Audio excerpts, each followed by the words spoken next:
Hi, I'm Gareth, and in this video we're going to have a little think about transposition. So just to be entirely clear, transposition means moving a piece of music from one key to another so it sounds exactly the same, but it's just differently pitched. Now, if you're a keyboard player, you might think, well, I've got a transpose button, so I can just press something and play a little bit higher or a little bit lower. That's fine. If you're playing something more traditional, like an acoustic piano or an organ or something, you might want to have a little think about how you could transpose under your fingers. Or it may be that you're wanting to write music in a different key for players to use, or because someone's asking you to do it for some kind of theory exam or something. Well, I've got a piece of music on the board and it's in the key of D minor. Let me just play it to you as it stands on the board and you can follow it through.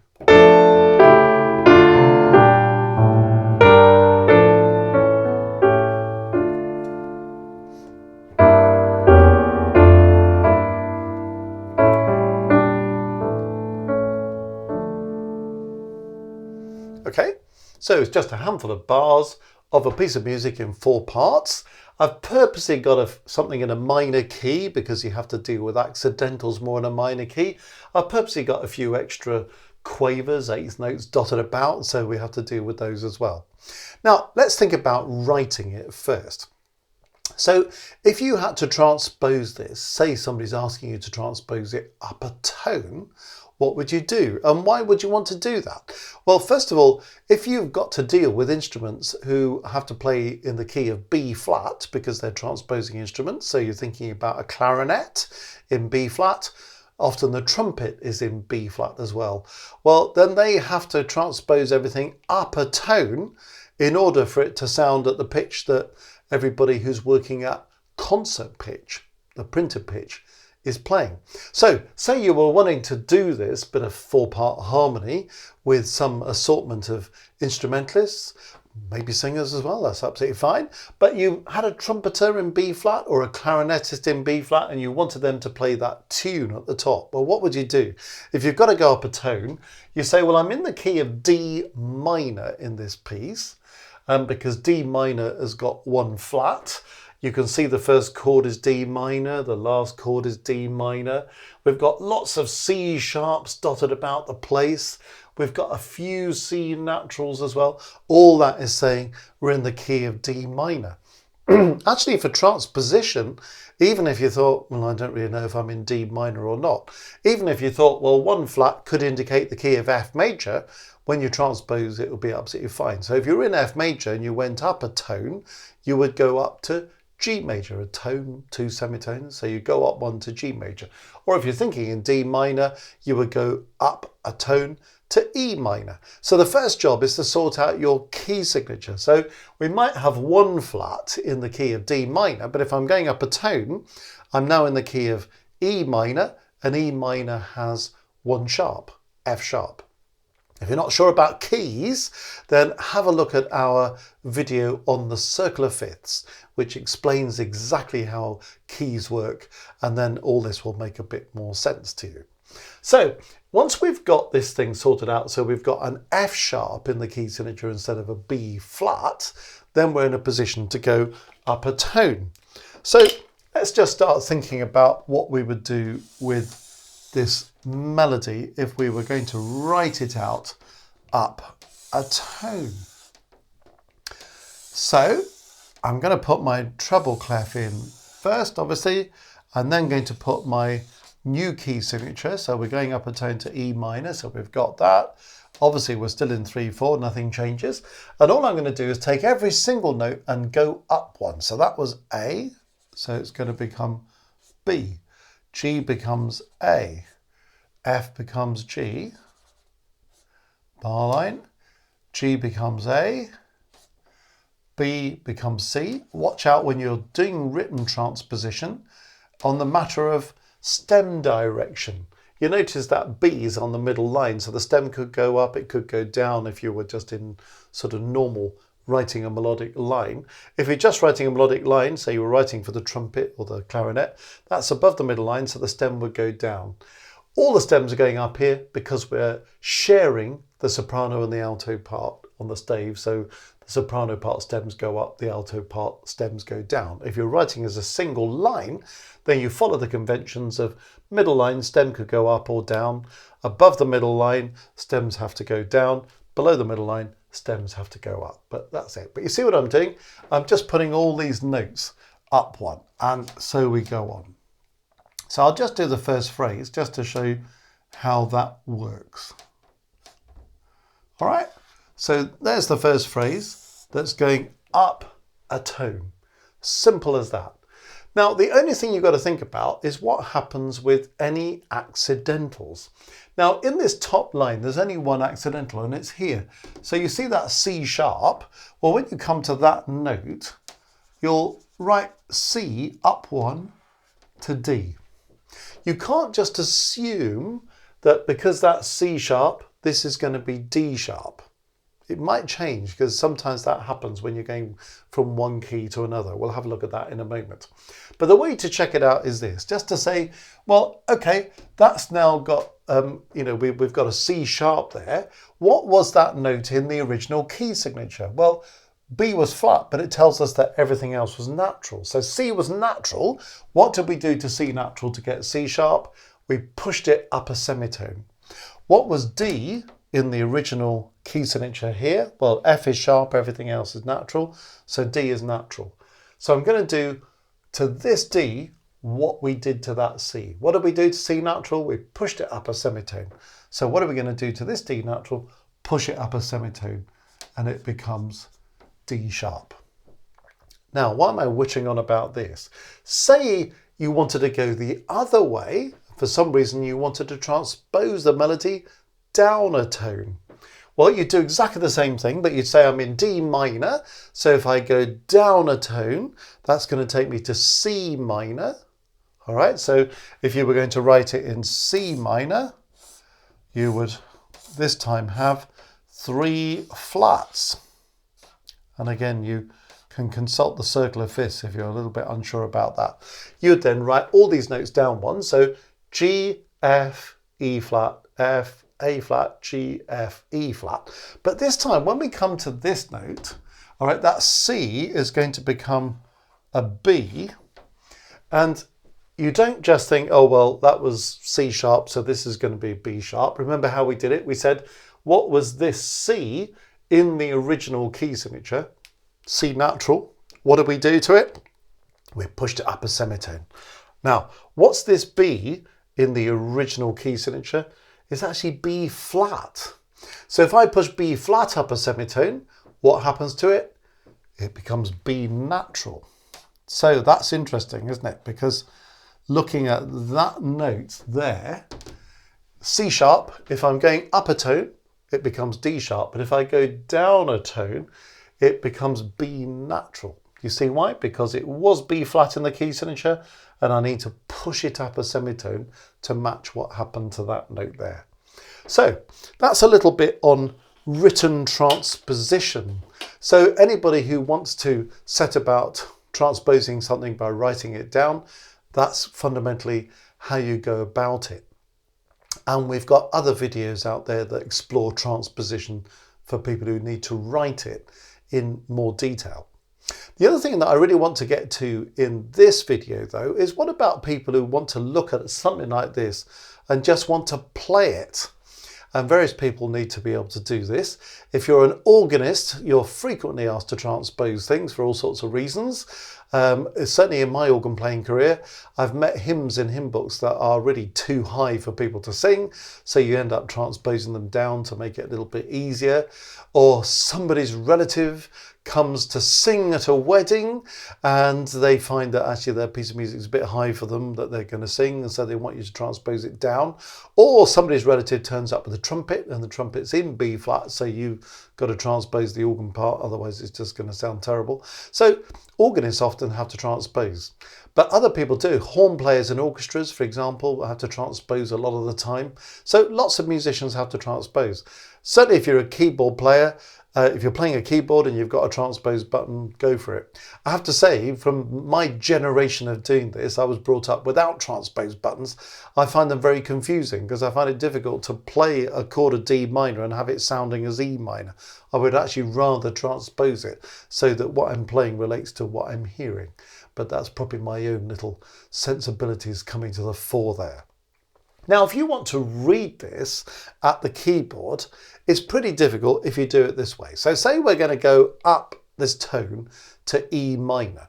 What most people do is they look at the first note and they go, oh, there's A there, so I'll call that B. And then I've got D in the alto, so put that one up. Oh, yeah, that's E. And then I've got A in the tenor, put that one up. Well, that's B. Oh, I've got F in the bass, so put that one up. That's G. Oh, I've got the first chord. And then they think, oh, what's the second chord? And this thing goes on forever. So really, two fundamental pieces of advice here. One is read the lines. So when you look at this top line, for example, you can think before you start, well, let's find my first chord. But then once you've got this B, well, what's it going to do? I'm saying B because we're thinking in the key of E minor. What's happening is going down the scale and then coming up again, isn't it? So the pattern here is B, A, G, A, but you don't have to think of that in notes. You just think, there's my starting note, down one, up one, skipping up, going up a third, down one, down one, down one. So this is where to start, just by reading a single line if you're struggling with transposition and thinking, can I get into the habit of reading the pattern of the line? Having done that with the top part, you might think, well, can I do that with the bass part? Slightly tricky start, this one, isn't it? Because you've got F down to C sharp, so that's going to be G down to D sharp. So you might just need to think those notes. But then up one, down one, natural, down one, down one, down one, up one. Repeat the note, leap up a fourth. So you can see melodic patterns within each of the parts. Once you can transpose the top line like that, and you can transpose the bottom line, well, you might think, let's see if I can transpose the bottom and the top lines together.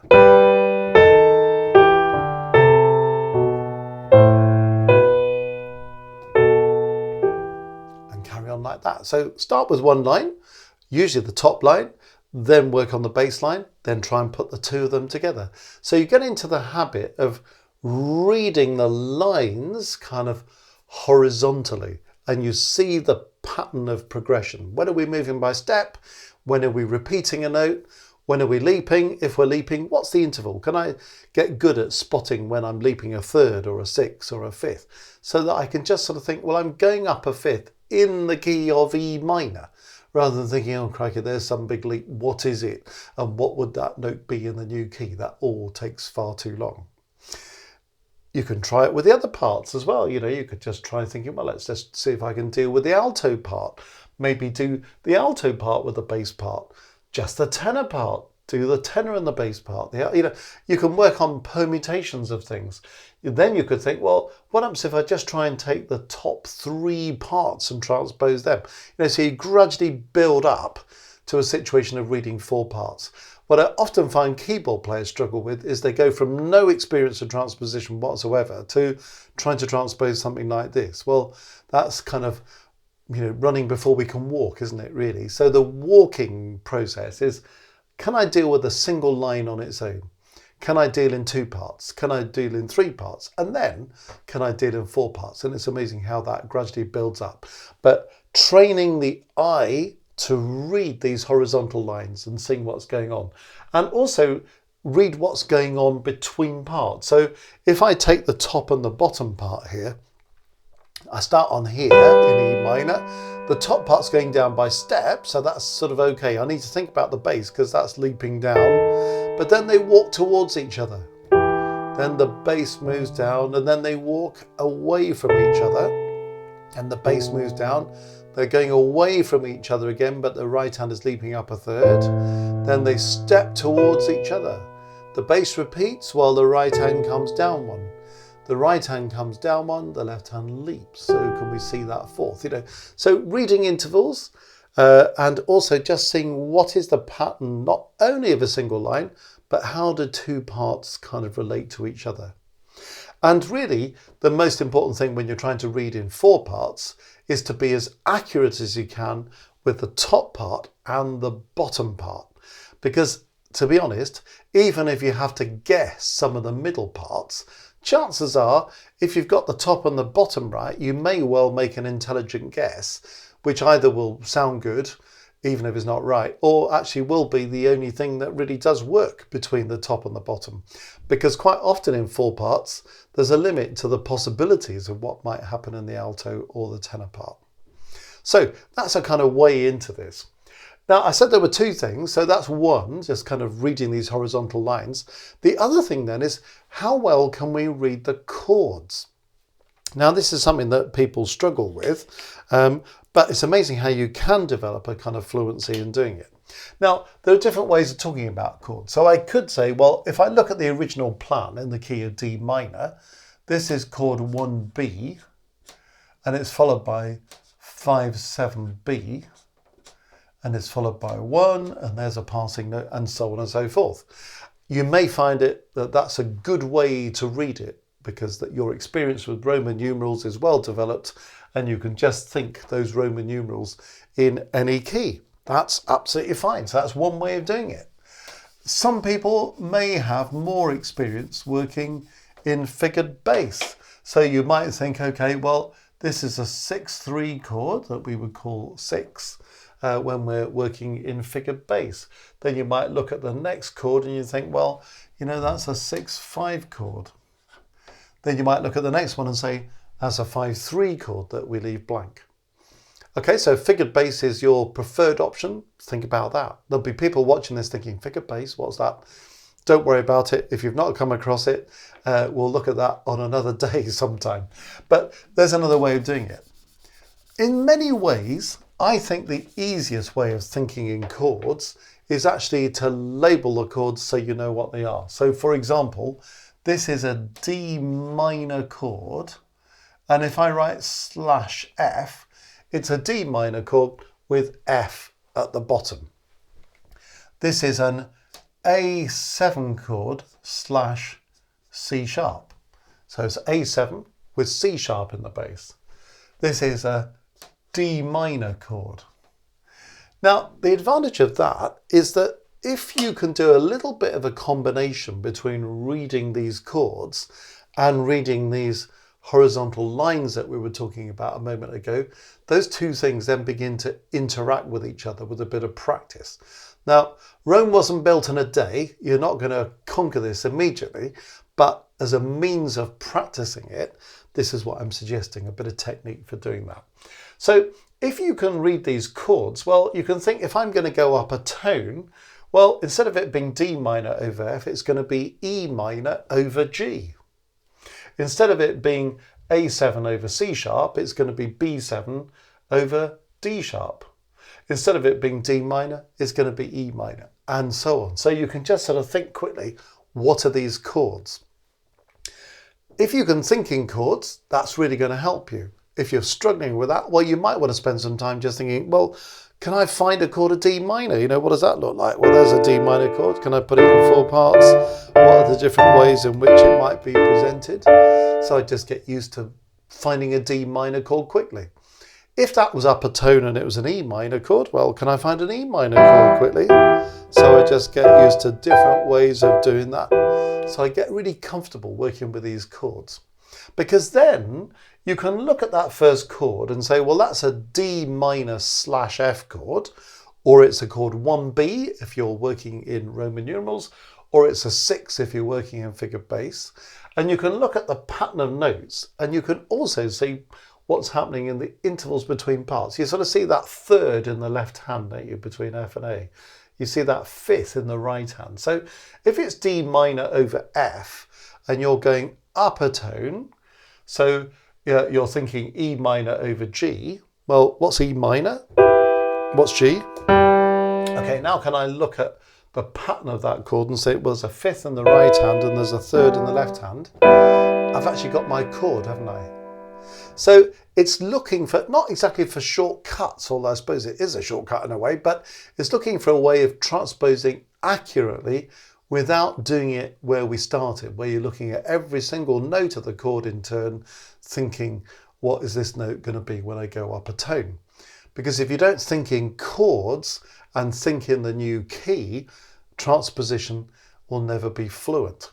So just outlining a method for doing it. And actually, when you read the chords, you'll be amazed how you can do it. So here's the original D minor.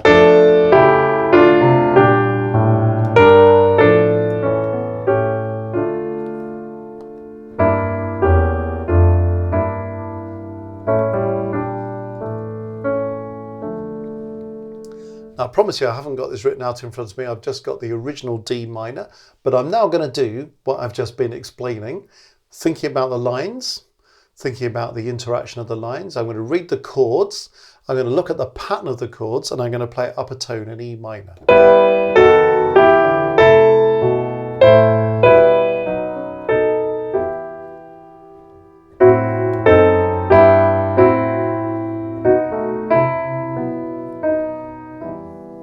Or read it down a tone in C minor.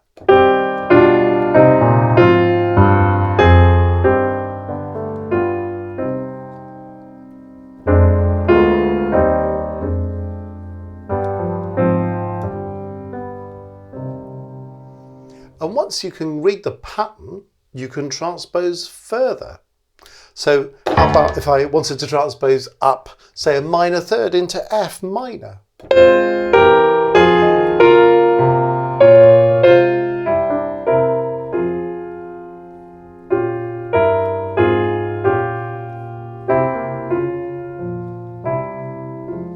Sorry, slight slip at the end. This is what happens when you transpose like this. But anyway, you see what I'm getting at. You're reading the lines, you're looking at the patterns, and you're trying to read the chords. That all takes years of practice. And even when you've done it for years, you can still make the odd slip. But this is a technique for doing it. So I don't suppose this is something that would just come very naturally to most people. So if you find it a sweat, do not panic. But it's certainly worth working out. And even if you feel, well, I don't actually need to transpose, it's a very good way of feeling harmony, feeling in keys. Very useful to anyone who's playing and wanting to sharpen their chord knowledge, or anyone who's writing, wanting to think in chords, hear sounds in different keys. So there we are, transposition.